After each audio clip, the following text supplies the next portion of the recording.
My name is James Frazier. I am serving as Scholar-in-Residence in relationship to this piece, SCAT, The Complex Lives of Al and Dot and Al Zollar.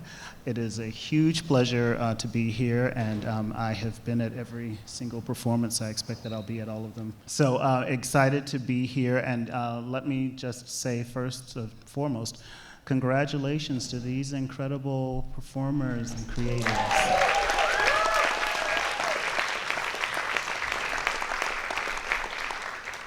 Jawole, you've managed to pull together a piece as complex as the lives of Al and Dot. It's amazing. It's amazing. Congratulations to you. First, let me just say thank you to, you saw the performers and we were able to thank them with applause, but there's so many people behind the scene who you don't see. So there's the incredible Urban Bushwomen staff, and then there is the incredible staff and production team that are backstage and out in the house for Jacob's Pillow. So thank you to you, all of you. That's what makes the team. All right, so clearly we have with us here Jawole Willa Jo Zollar, co-choreographer of this piece, but conceptualist, writer, director of this work, and founder of Urban Bushwomen. We are joined by Jordyn Davis, who is the musical director for this piece, and bassist and vocalist and musician extraordinaire. And Stephanie Battle, who's a performer in this work, singer, dancer, wonderful human being. We are so glad.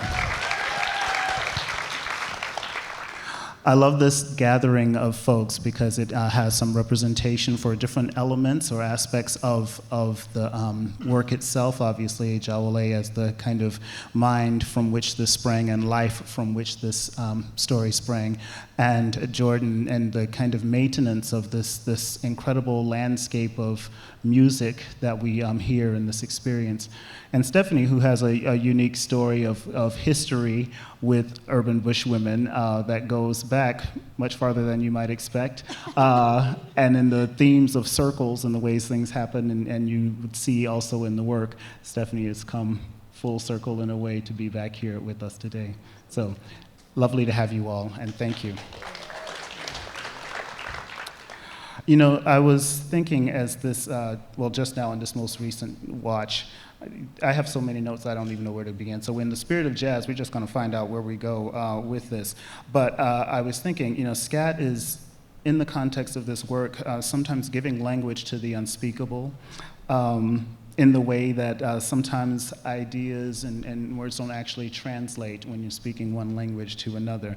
And I was reminded of years ago, and Jawole, you may not even remember this because you've been obviously working with this and on this piece and idea for a long time, and we'll ask you to talk about that in just a sec. But years ago when I questioned the potential title, because you were talking about SCAT then, and then it's like, well, there's another meaning of the term SCAT. But you were adamant about your choice, and you were right. So tell me, the title SCAT is wonderfully evocative.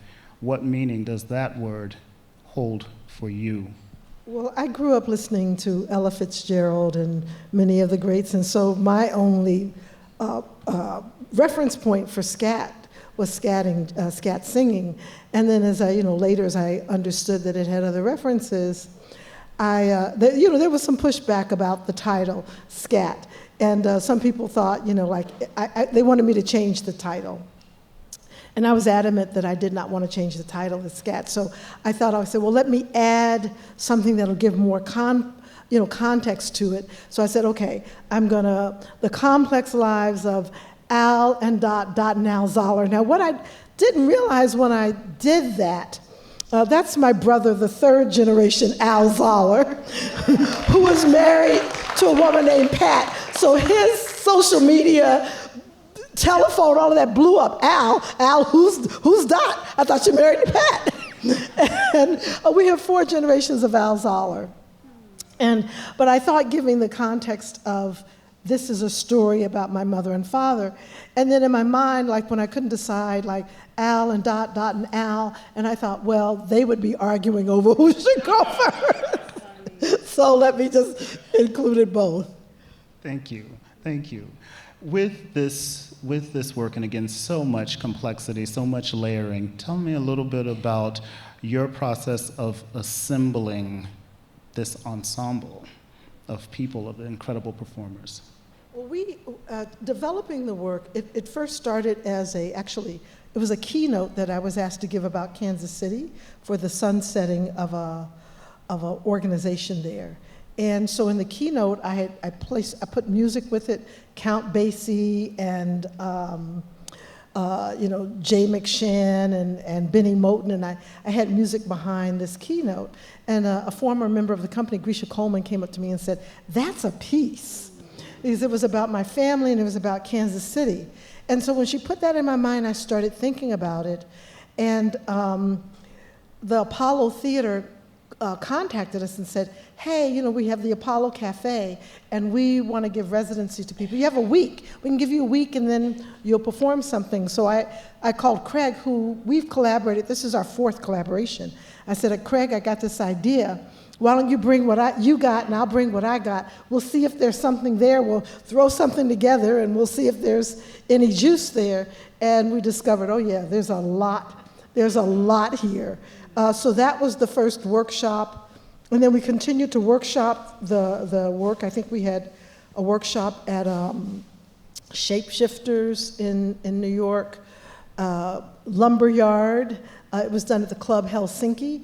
And then Brown University gave us a workshop. So it was a slow process of building story, who's telling the story, the narration, the narrative forms. I did a lot of study around narrative forms and narration. And then I started looking at a writer like Chinua Achebe, who talked about the form of an orature. And an orature is oral and literature. So this idea of these two things coming together, and that this is a performative thing, and it's a collective memory. So it's not told through one person. And that was something that I was fighting a lot in telling the story, was who's the narrator? And then I realized it's a community of memory.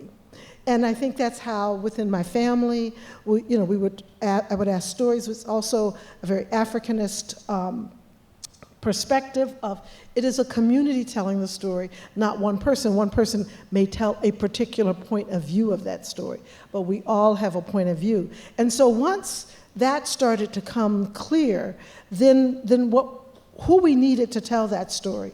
So before I was looking at one narrator, and then when I realized, this is a community of narration, then the story folk were born, so rather than one. And Craig and I, we talked about this, and Craig put together the incredible musicians and the vocalists. These are people who had worked with Craig, and he knew would be able to come into this world of SCAT, to be able to SCAT, because it is an art form. It is a really, truly unique art form, and not every jazz vocalist can SCAT. So finding the people who can really hold that form and live in the improvisation and live in the story. And so the Urban Bushwomen were the dancers, and I knew that's our work is creating story form and creating story in the body. So this is how we ended up. And when I was thinking of the 3 story folk, originally they were called Story Women. It was 3 women, and then when Dubois came in, it was Story Folk. And Stephanie is someone who's worked with, when did you, 99, 90? I came into the company in 1999. 1999. And I knew of her work in the past as a singer with Toshi Regan and working with Robert Wilson, the director, and that she would understand this kind of form and voice in the work she did with Urban Bushwomen. So they had to be unique individuals who have a point of view and bring a very distinct and grounded for the story folk. So that was, that was the journey. And then Jordyn, Craig introduced me to Jordyn Davis. I don't know if that's something you want to talk about, like how Craig brought the singers together, or. Yes, and I want to add just a little layer to that because definitely the score is in some ways, as I experienced it, both the floor and the air in this club, in this unique environment that's been created. So the music of SCAT does far more than accompany the movement, far more obviously it's an interplay, a kind of conversation and a driver. Oftentimes it seems to carry itself memory and geography and emotion. And I am curious about that process, your process, and the practice of directing the musicians and vocalists and conveying that kind of undergirding stuff, the stuff that really holds it up and provides this kind of environment for us. And also tell us about that relationship with Craig and how you came to this. Okay, I'll do my best. Just to continue with the connection with Craig, I met Craig when I first moved to New York City almost 5 years ago, and we ended up playing kind of a one-off performance at Harlem School of the Arts. And it was our first time playing together. I used to work for an organization that helped fund a grant for him, so I was his point of contact, and then he was like, we have to play together. We played together, and he was like, okay, so we're gonna do this project. Meet me at this location. And it's gonna be a few weeks, so be here. And I get the location, it's a dance studio. Had no idea we were working with a dance company, but little did Craig know, like I grew up as a competitive dancer, so I was also very immersed in dance education, and it's a huge part of who I am as a person and as a musician. So when we walk in the first day, it was just like a very serendipitous thing, because I was like, I feel like I'm with my people. I'm in a room full of Black women who look like me, who are artists and who are committed to storytelling and truth-telling through an uncensored, unfiltered lens, which is very ideal for me. And you know, Craig was also a part of the piece initially, and if you know Craig, he's like 6 feet plus, and he plays a trombone, and there's already a lot of pieces and elements going on the stage, and with the music as it came together over our various workshops, like I initially wasn't actually the music director, but I was like, Craig, you know, a lot of these songs start with the bass. I'm standing right in the middle. I can see everybody. I have the timing. I have sight with everyone as long as they look back when they need to. And like I very much so know what's going on. I'm a composer and I score for film, and Jawole and I have done a piece of work outside of SCAT together as a result of this collaboration. And storytelling through movement and visuals and lights and sound is how I grew up. It's a huge part of who I am. So it just felt like a very huge honor to be a part of this project and to be a part of the process that came together to make it, because it has changed and evolved almost every single time that we've done it. And it takes a very special and focused group of folks to be able to go with that flow. And I'm so grateful for all of the Urban Bush women and all of our musicians and our incredible team, because we just go and we do it together. And it's an incredible experience to be a part of. Thank you. Thank you. Stephanie, I want to go to a slightly personal space for you in this, and coming back to the Bush. Those of us who are in family with the Urban Bush women, there is a saying that once an Urban Bush woman, always an Urban Bush woman. So you may go away, but you don't go far, and you can easily be pulled back. So Stephanie, it was a long time in between, and now you're back and have been back for this time. And in this particular work, tell us a little bit about how this feels for you in this time and space. Yeah. A complete and total gift. First of all, it is something to leave dance for a while in a very intense state, you know, where you're young and your body is just doing whatever you want it to do, right? And then, you know, fast forward like 30 years and coming back, the beautiful thing about this is that we're surrounded by incredible artists who we're always inspiring each other. And just like Jordyn said, we do it together. And that unfiltered way that we are in the space together is really exciting. And I come from a very kind of like structured modern dance, Broadway, musical theater background. And I remember being part of Cleo Parker Robinson and urban bushwomen coming to Cleo Parker Robinson Summer Dance Institute. And Michelle Durant, who used to be in the company, was one of those visitors. And now she's on the other side of the company now, supporting role. And I just remember feeling like, oh my God, I didn't know it could be like this. Like, I loved all the aspects of movement and dance, but I really wanted to deepen storytelling. And finding my voice. My father is a jazz singer. I grew up listening to jazz records, and he's also an artist, a painter. So I also grew up interpreting art, visual art, with my body. So this fit right in line, right? So it had all of the elements, all the things that that excited me, and that would actually push me in this stage of my life. Push me in a way that I didn't expect that I could push myself. But it's because of all this brilliance that you have to. You don't have a choice. So I respect that. Thank you. Thank you. I think this is such an important story to hear. And Urban Bushwomen, so distinct in its way and always has been, really, in terms of who's in the company. It's always kind of represented a panoply of what's possible, always kind of intergenerational even, or that has the capacity to embrace that in its construct. So in so many ways, the way that you have shared these stories in the context of this work, and now I'm specifically talking about, the multiple dots, the multiple L's that we see in the context of the work, that it is not being channeled through one individual, but the possibility for where that story might come from is multiple. I would love to hear from you about, because Jordyn talked about, every time it's different, and that's informed by a lot of things. I would love to hear about what you have, what's new this time for this particular production here at Jacob's Pillow.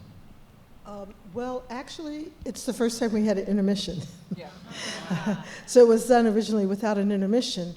And once we added the intermission after Mrs. Wrong, then I realized that we need to come back into the story in another way. So that song that started at the beginning of the intermission was a song that was there before, but it was cut. It was like, we can't really figure out where it goes. And then, so once the intermission, I said, that's what will bring us back into it. So that was new, and I think that was new like 2 days before we came here. It was really new, but we had done it in an older version, so I think that thing. And then I think every time you change a performer or a performer changes, it's an opportunity for me as a director, I want to kind of lay back a little bit and not just say you do this, this, this, and this, and this, but I want to lay back and see what is their take, how do they think, what is their logic, what's revealing to them, and then figure out what needs to be precise or what needs to change, because it's an opportunity to really listen to the performer. And for me, I always say the genius is in the room, and it is my job to create the environment so everyone's genius can rise up. So you have to find that balance between structure, very precise structure, and then when you allow, like, okay, wait a minute, something's happening here. It's a little bit different than but let's see what this will take us. We might go back to what it was before, or it may lead us to something new. Thank you. Thank you. Thank all of you just for the incredible work and for inviting us into this world. It really is just an incredible ride, a really visceral experience for those of us who are out in the audience and watching. And again, thank you all so much for being here, and thank you to these incredible performers.